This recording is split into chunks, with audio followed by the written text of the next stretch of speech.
दोस्तों, यदि आप भी चिंतित हैं, परेशान हैं और आप पैसा कमाना चाहते हैं और इतना पैसा कमाना चाहते हैं कि जिसकी मदद से आपकी ज़िंदगी की सभी समस्याएं हल हो सकें और आप भी इस समाज में आसानी से सर उठा के एक बेहतर मुकाम हासिल कर सकें और जी सकें खुशी खुशी, क्योंकि इस समाज में जीने के लिए इतना पैसा होना चाहिए कि जिससे आपके परिवार का भरण पोषण हो सके। यानी कि आज के इस महंगाई के दौर में यदि आप शुरुआती स्टेज में हैं, बिगिनर हैं, तो आपको कम से कम 1000-1200 रुपए की अर्निंग चाहिए और यह अर्निंग ऐसी होनी चाहिए कि जिसकी मदद से आप अपने आप को दिन दूना और रात चौगुना एक नई तरक्की और नया मुकाम खुद को हासिल कर सकें, जिससे आपकी आत्मा संतुष्ट हो सके और आपको लगे कि नहीं, आप जिंदगी में कुछ कर रहे हैं।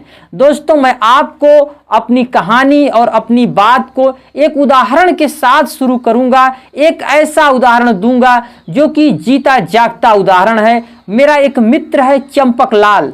पहले वह मजदूरी का काम करता था, बेहद गरीबी में जीवन यापन करता था, एक एक रुपए के लिए मुश्ताक था। हालांकि उसके पास थोड़ा बहुत साधन था, मगर वह कुछ डर, कुछ चिंता और कुछ परेशानी के कारण सही फैसला नहीं ले पा रहा था। लेकिन जानते ही हैं कि एक दिन चंपकलाल का दिमाग खुला। वह मार्केट जा रहा था। उसने देखा कि बहुत सारे लोग रोड पे काम कर रहे हैं, मजदूरी कर रहे हैं, लेबर वर्क कर रहे हैं और आज भी उनका घर, लेबर का घर मिट्टी का है। वह परेशान है और ज़िंदगी में बहुत ज़्यादा मुश्किल में है। जबकि जो कुछ दुकानदार ऐसे हैं जिनका मकान 3 तल्ला है, 4 तल्ला है और वहाँ पे बहुत सारे उनके घरों में सुविधाएं लगी हुई थी।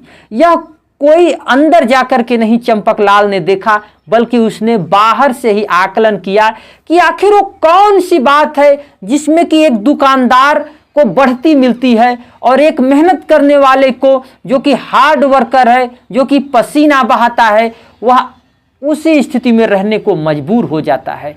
चंपकलाल ने दिमाग लगाया, सोचा और वह काम चंपकलाल ने शुरू कर दिया। हालांकि उसने इसके लिए थोड़ी सी पूंजी इकट्ठा की। उसने मात्र 5000 रुपए की पूंजी से यह काम शुरू कर दिया।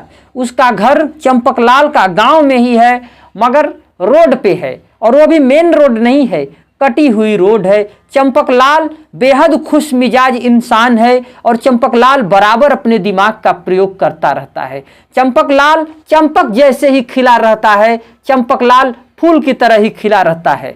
लेकिन चंपकलाल जिस मुश्किल में गुजारा कर रहा था, मेरे प्यारे दोस्तों, यदि आप लोग उस मुश्किल की कल्पना कर सकते हैं तो आप लोग सोच सकते हैं कि चंपकलाल जब एक एक रुपये के लिए मुश्ताक था तो कैसे जी रहा था। और आज के डेट में चंपकलाल के पास फ्रिज है, कूलर है और पंखा है और उसने अपना खुद का मकान बना लिया है पक्का।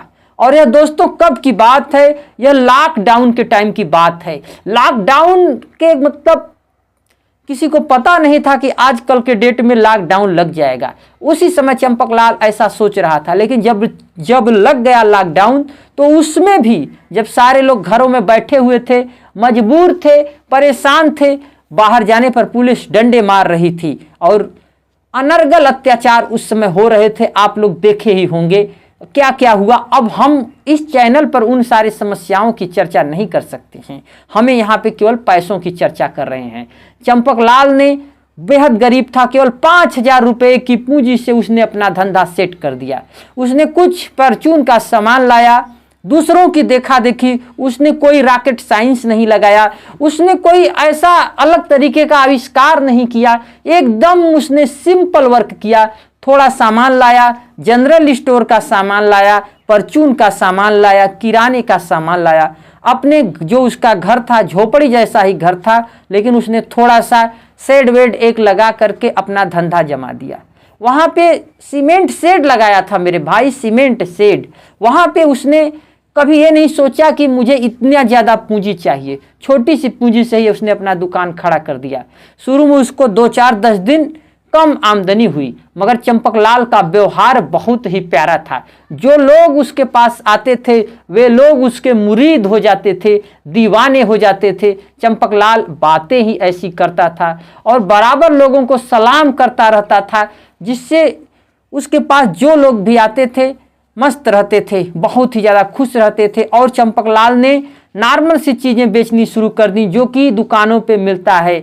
दिया सलाई से लेकर के, ब्रश लेकर के, मंजन से लेकर के, चावल, दाल, तेल, ऐसा ऐसा सामान उसने बेचना शुरू कर दिया। और हर सामान पे उसे बहुत थोड़ा मुनाफा होता था, 50 पैसे, 25 पैसे। लेकिन जब वो दिन भर का हिसाब मिलाता था तो उसको 400-500 रुपए की मिनिमम आमदनी बच जाती थी। ये सारी बातें मुझे चंपकलाल ने खुद अपने मुंह से बताई हैं और मैं काफ़ी सुन करके हैरान होता था, आखिर चंपकलाल में इतनी ज़्यादा हिम्मत कैसे आई। मगर क्या करें, चंपकलाल काफ़ी तेज दिमाग का आदमी है, ये तो मुझे मानना ही पड़ेगा। कभी कभी मुझे थोड़ा सा ईर्ष्या भी होता था, यार चंपकलाल पहले मजदूरी करता था और आज चंपकलाल धंधा कर रहा है, एक बिजनेसमैन बन गया, आज एक काम कर रहा है। आज चंपकलाल बड़ी बड़ी शादियों में सामान सप्लाई करता है, भर भर के ट्रॉली ट्रॉली उसका माल जाता है। आज चंपकलाल जहाँ पे महीने के 10-15 हज़ार कमाता था, आज चंपकलाल 70-80 हज़ार रुपये कमा ले रहा है।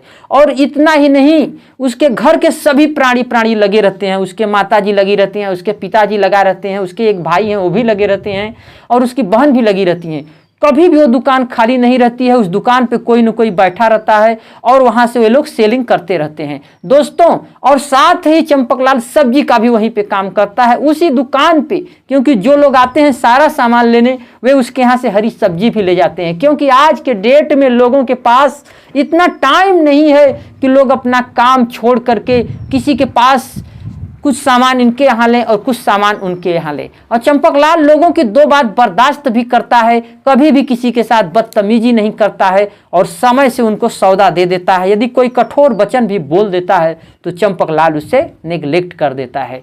वहीं पे कई लोग झगड़ा करने लगते हैं जो कि बहुत ही बुरी बात है। आज मैं अपने साथ की एक घटना दोस्तों आपको बता रहा हूँ कि मैंने एक खिड़की का ऑर्डर दिया था, 10,000 12,000 रुपए का मेरा काम था। उसने 3 दरवाजे बना दिए, लेकिन जब देखा कि यह छोटी सी खिड़की है, वह ना नुकुर वह आदमी करने लगा, वह बिल्डिंग वाला। और उसने मेरे आत्मा को इतना ज़्यादा ठेस पहुंचाया, इतना ज़्यादा दुख किया कि अब मैं शायद उसके यहाँ कभी न जा पाऊँ।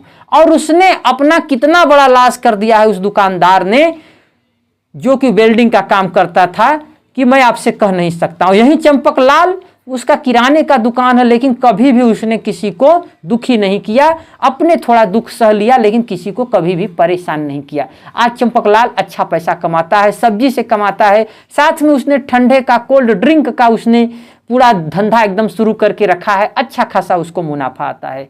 दोस्तों आप लोग मेरे इस कहानी से, जो कि सच्ची घटना है, कैसे एक आदमी बढ़ता है, मैंने अच्छे से बता दिया हूँ। मैं अपने चैनल पे केवल कोरी बकवास की कथाएं नहीं सुनाऊंगा कि नहीं ये सामान लाओ, ऐसे लाओ, वैसे बेचो, यार इसमें तो कुछ नहीं रखा है।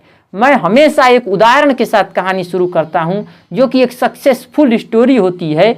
और आप भी एक काम कर सकते हैं, यदि आपके पास थोड़ी सी जगह है तो आप लोग दुकान खड़ा कर सकते हैं। यदि आप लोग सक्षम हैं, यदि आप लोगों के पास थोड़ी सी पूंजी है तो आप लोग दुकान खड़ा कर सकते हैं और अच्छा खासा पैसा कमा सकते हैं। दोस्तों किसी भी चीज़ की आप दुकान कर सकते हैं, यदि आपके पास सही लोकेशन है, सही तरीका है तो कोई भी दुकान आप कर सकते हैं। मगर दुकान तभी चलेगी, याद रखें, जब आपकी मेंटलिटी होगी दुकान को चलाने की।